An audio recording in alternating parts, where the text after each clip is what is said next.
So dear students, हम लोग last time physical properties of the transition series elements पूरा कर चुके हैं and we have completed it in terms of the melting points. Okay, because physical properties of the transition metals generally considers the hardness of these elements. इन elements का hardness जो है उससे पता चलता है आपको, और उस हार्डनेस के टर्म में आप लोग फिजिकल प्रॉपर्टीज डिटरमाइन करते हो. Now next is the trends in atomic properties of the first transition series. पहली जो transition series है from scandium 21 to zinc 30, ये जो 10 एलिमेंट्स हैं, इन 10 एलिमेंट्स के आप लोगों को एटॉमिक प्रॉपर्टीज स्टडी करनी है. उसमें सबसे पहले आता है एटॉमिक एंड आयनिक रेडियाई. तो radii, it is the plural of radius. So atomic और आयनिक रेडियाई क्या है और किस तरह से इनका ट्रेंड होता है. जैसे कि आप लोग देख सकते हो कि scandium 21 is at the left hand side. ये जो सीरीज़ है 3D सीरीज़, अगर इसको ऑब्जर्व करेंगे आप तो ये 3D सीरीज़ में स्कैंडियम सबसे पहले, उसके बाद टाइटेनियम है, वैनेडियम है, ठीक है, क्रोमियम है, मैंगनीज़ है, उसके बाद आयरन है, कोबाल्ट है, निकल है और जिंक है. ठीक है, तो इससे आपको दिखाई दे रहा है कि it is from LHS to RHS, left hand side से राइट हैंड साइड की तरफ है. ये मीन्स अलोंग द पीरियड है. Along the period if you observe then the atomic and ionic radii of this element goes on gradual decrease. ठीक है, ये gradually decrease होती है इनकी एटॉमिक और आयनिक रेडियाई.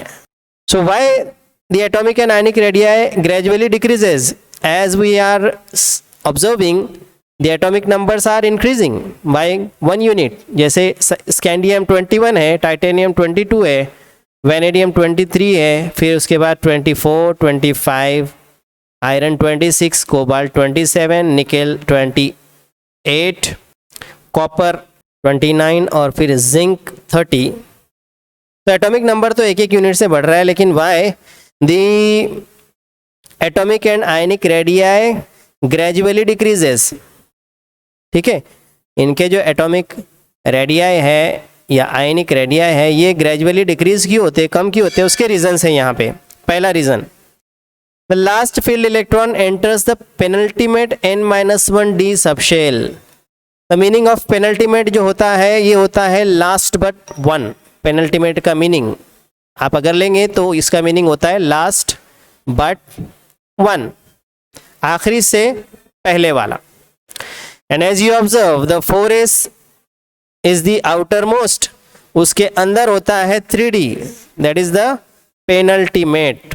ओके, और ये पेनल्टीमेट 3D सबशेल की अगर आप कैपेसिटी चेक करोगे तो इसकी कैपेसिटी 10 इलेक्ट्रॉन्स की है. Total 10 electrons that are to be carried by 3D subshell.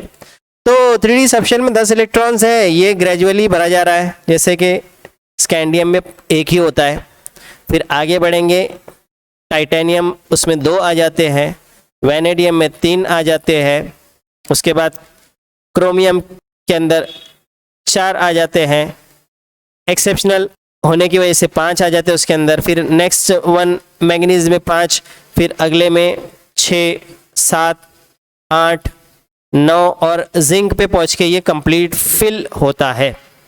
यानी जिंक पे पहुंचने के बाद ये भरता है. तो इलेक्ट्रॉन्स आपने देखा ये सारे इलेक्ट्रॉन्स एक ही जगह पे आ रहे हैं, एक ही जगह पे कॉन्सेंट्रेट हो रहा है, यानी 3D सबशेल में इलेक्ट्रॉन्स आ रहे हैं सब. और जो न्यूक्लियस है उसमें सारे प्रोटॉन सेंटर होंगे, जाहिर सी बात है. ठीक है, जो न्यूक्लियस होगा इसका अंदर तो एक एक यूनिट से इसके अंदर प्लस चार्जेस भी बढ़ते जाएंगे. और हमें पता है कि प्लस चार्ज और माइनस चार्ज के बीच में there is a attractive force. एक अट्रैक्टिव फोर्स होता है न्यूक्लियस के प्लस चार्ज और आउटर इलेक्ट्रॉन्स के माइनस चार्ज के बीच में. उस अट्रैक्टिव फोर्स को कहते हैं nuclear charge. Here it is mentioned. देखो यहाँ पे मेंशन किया हुआ इसको, न्यूक्लियर चार्ज. तो स्टूडेंट्स ये जो d ऑर्बिटल है ये जो है लेस पेनिट्रेटिंग है और उसका स्ट्रक्चर डिफ्यूज्ड है, इसीलिए इसका जो स्क्रीनिंग इफेक्ट है, मतलब इलेक्ट्रॉन्स एक दूसरे को जो रिपेल करते हैं, बाहर फेंकते हैं, वो स्क्रीनिंग इफेक्ट इसके अंदर जो है वो स्मॉलर होता है, बहुत कम होता है। इट हैज, या हम लिखेंगे यहाँ पे कि D subshell has a less screening effect. Screening effect का मानी होता है कि वो जो इलेक्ट्रॉन्स है एक ही शेल में के, वो इलेक्ट्रॉन एक दूसरे को जो बाहर फेंकते हैं या एक दूसरे को जो रिपेल करते हैं, उसको कहते हैं स्क्रीनिंग इफेक्ट, जिससे कि एटॉमिक रेडियस बड़ा होता है। लेकिन वो स्क्रीनिंग इफेक्ट डी सबशेल की डिफ्यूज शेप होने की वजह से, उसका शेप अलग होने की वजह से और लेस पेनिट्रेटिंग होने की वजह से इसमें लेस होता है। तो इसमें फिर कौन सा इफेक्ट प्रीडोमिनेट करता है या कौन सा इफेक्ट उसमें जो है इफेक्टिव होता है, वो होता है इफेक्टिव न्यूक्लियर चार्ज, यानी कि न्यूक्लियस के प्लस प्रोटॉन्स का और डी सबशेल 3D के इलेक्ट्रॉन्स का अट्रैक्टिव फोर्स। तो ये न्यूक्लियर चार्ज इंक्रीज होने की वजह से, जब इंक्रीज होगा तो इसकी वजह से क्या होगा कि एटॉमिक रेडियाई जो है वो धीरे धीरे अंदर की तरफ श्रिंक होगा। ओके, और इसीलिए एटॉमिक नंबर बढ़ने के साथ साथ आपको मैंने बताया कि एटॉमिक नंबर बढ़ने के साथ साथ स्कैंडियम से लेके जिंक तक there is gradual decrease in atomic and ionic radii. Okay, तो एटॉमिक और आयनिक रेडियाई का ट्रेंड आपको ये दिखाई देगा। हमारा एक्सपेक्टेशन ये होता है कि एटॉमिक नंबर बढ़ने के साथ साथ ये जो एटॉमिक रेडियाई बढ़ना चाहिए, लेकिन ये बढ़ता नहीं है। ये जो है लेफ्ट से राइट की तरफ पूरे पीरियोडिक टेबल में आप चेक करोगे किसी भी पीरियड को, तो इसमें आपको ग्रेजुअल यानी बहुत लेस अमाउंट से, बहुत स्टडी, बहुत लेस अमाउंट से इसमें आपको डिक्रीज यानी कमी होती हुई दिखाई देती है। तो इस हिसाब से आप जब चेक करोगे तो इसका आपको दिखाई देगा कि स्कैंडियम जो है ये बड़ा या लार्ज एलिमेंट है। ठीक है, स्कैंडियम की जो एटॉमिक रेडियस है वो लार्जर है और आगे बढ़ते बढ़ते जो है वो जिंक तक पहुंचते पहुंचते वो एटॉमिक रेडियस जो है यानी एटॉमिक साइज जो है वो क्या हो जाती है, स्मॉलर होती जाती है। लेकिन एक बात याद रखिएगा कि ये लार्ज और स्मॉल का फर्क बहुत बड़ा नहीं होता, बल्कि ये एक ग्रेजुअल डिक्रीज है और इसको हम लोग ग्राफ की मदद से समझ सकते हैं, ग्राफिकल रिप्रेजेंटेशन से। जैसे यहाँ पे दिया हुआ है, देखिए trends in atomic radii of D block elements. तो यहाँ पे आपको तीनों सीरीज दी हुई है। ओके, ये जो ग्रीन लाइन है या ग्रीन जो ग्राफ है, ग्रीन जो प्लॉट है वो इंडिकेट कर रहा है स्कैंडियम, टाइटेनियम, वैनेडियम से लेकर तो जिंक तक के एलिमेंट्स, 10 एलिमेंट। तो उसमें आप देखिए ये पहला जो है ना ये स्कैंडियम है, उसके बाद दूसरा जो है वो टाइटेनियम है, तीसरा वैनेडियम है। क्या हो रहा है, देखिए एटॉमिक साइज जो है इसमें डिक्रीज हो रहा है, एटॉमिक रेडियस में क्या हो रहा है, डिक्रीज हो रहा है। फिर उसके बाद अगला एलिमेंट आपका क्रोमियम है, यहाँ दिया हुआ है, फिर मैंगनीज है, फिर आयरन है, फिर कोबाल्ट है और निकेल है। ये देखिए ये तीनों की अगर आप साइजेस देखें तो इसके अंदर जो है थोड़ा थोड़ा नियरली सेम रेडियस इनका है। फिर उसके बाद कॉपर पे आने के बाद थोड़ा सा बिट इंक्रीज, थोड़ा सा इंक्रीज हुआ और जिंक पे आने के बाद और थोड़ा सा इंक्रीज हुआ। तो ये इंक्रीज क्यों होता है जिंक पर आने के बाद और कॉपर पर आने के बाद? Because the 3D subshell gets fully filled. जो 3D सबशेल होता है वो पूरी तरह से फिल हो जाता है, भर जाता है। उसके बाद फिर ये जो है एटॉमिक और आयनिक रेडियस को इंक्रीज होने के लिए स्क्रीनिंग इफेक्ट जो है ये डोमिनेट करना शुरू करता है। ओके, और दूसरी लाइन अगर आप देखेंगे तो terbium, zirconium, niobium, molybdenum, technetium से लेकर तो कैडमियम तक, ये दूसरी लाइन है। और दूसरी लाइन को ये ब्लू से बताया गया, उसके अंदर भी देखिए आप ट्रेंड यही दिखाई दे रहा है। ये पहला जो है वो टर्बियम है वाई, उसके बाद जर्कोनियम गिरते हुए एटॉमिक साइज जो है वो देखिए ग्रेजुअली बहुत धीरे धीरे जो है वो कम हो रही है।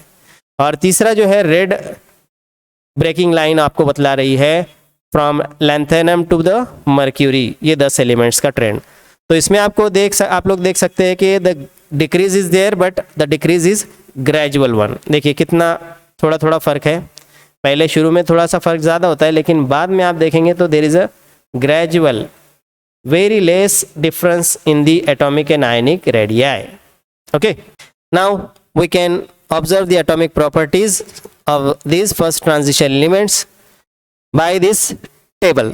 इस टेबल के जरिए से भी हम देख सकते हैं किस तरह से कि स्कैंडियम है, एटॉमिक नंबर दिया हुआ है 21, उसका डेंसिटी है 3.43 ग्राम पर सेंटीमीटर, यानी 1 सेंटीमीटर में सेंटीमीटर क्यूब यानी या 1 मिलीलीटर में ये 3.43 ग्राम्स इतना एग्जिस्ट करता है उतने वॉल्यूम में।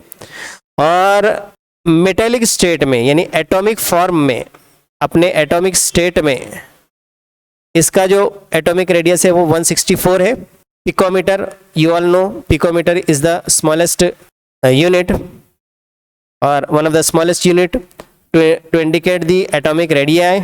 एटॉमिक और आयनिक रेडिया को बतलाने के लिए पिकोमीटर का इस्तेमाल किया जाता है। तो 164 पिकोमीटर इसका जो है वो एटॉमिक रेडिया है। M+2 आयन नहीं बनाता, M+3 आयन बनाता है, तो देखिए उसकी एटॉमिक रेडियस और कम हो गई 73 पिकोमीटर। और ionization enthalpy kilo joules per मोल में 631 है, यानी इतनी एनर्जी लगती है इसके आखिरी इलेक्ट्रॉन को बाहर निकालने के लिए।